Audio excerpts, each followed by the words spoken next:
Yun, so ito mga kadiskarte, tingnan nyo. Ito ay switch ng kanyang headlights. Putol kasi yung kanyang mga paa, kaya ngayon ginawan ko ng paraan, hininangan ko siya ng paa. Ayan. So gumagana naman siya. Kaso nga lang mayroong mayroong kulang yung kanyang ilaw. So pero gumagana headlight niya, kasi kanina gumagana yung headlight niya. Kaso nga lang hindi namamatay. So tuloy-tuloy yung andar ng kanyang headlight. So ngayon nakakita ako ng parang katulad na paa niya sa mga wire connector. So hininang ko ngayon. So gumagana naman.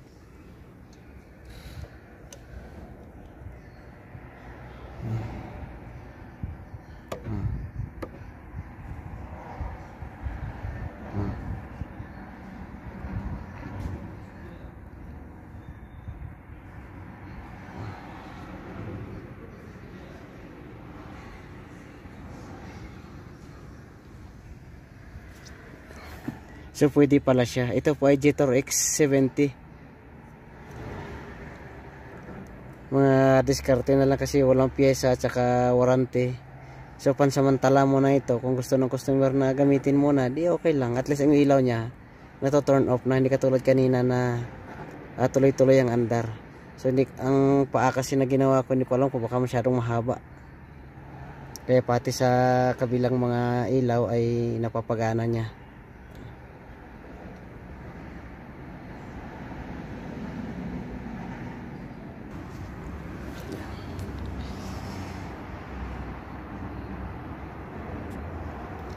So dito siya nakakabit.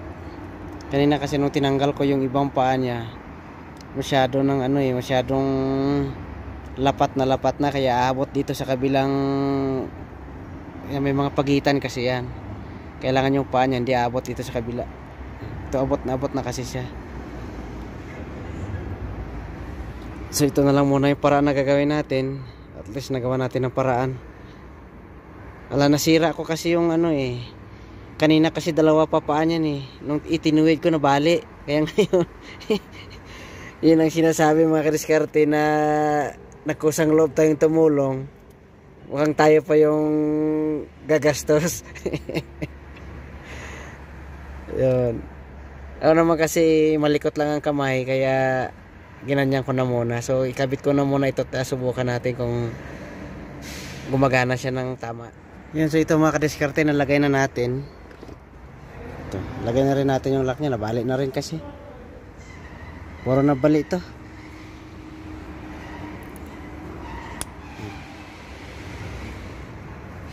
So yan na. So tinan yung gawa natin dyan. Mukhang hindi naman halata na ginalaw. Kung hindi ko lang kasi nasira yan, hindi ko nagawa ng paraan So check natin.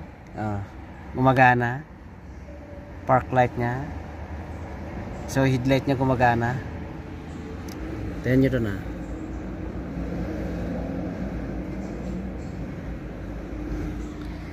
So ito hindi natin alam kung kailan ang itatagal niyan. So bahala na siya. At least nagawa na natin ang paraan. Ayan.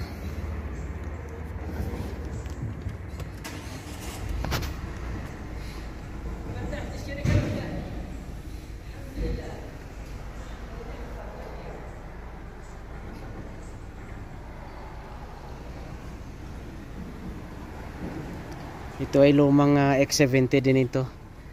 Mga 2021 siguro to. Kasi yung radyo niya iba pa Parang nasa X90 pa.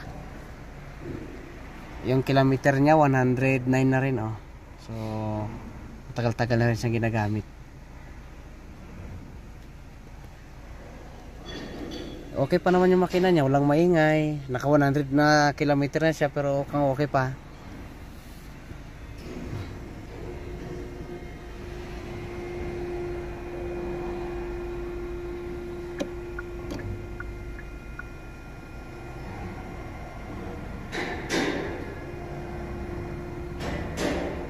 Umabot na naman siguro siya. Ang nag-extend na naman yung paanon, abot na naman siya sa kabila Gumagana naman yung kanyang fog lamp. Dapat hindi pagagana yan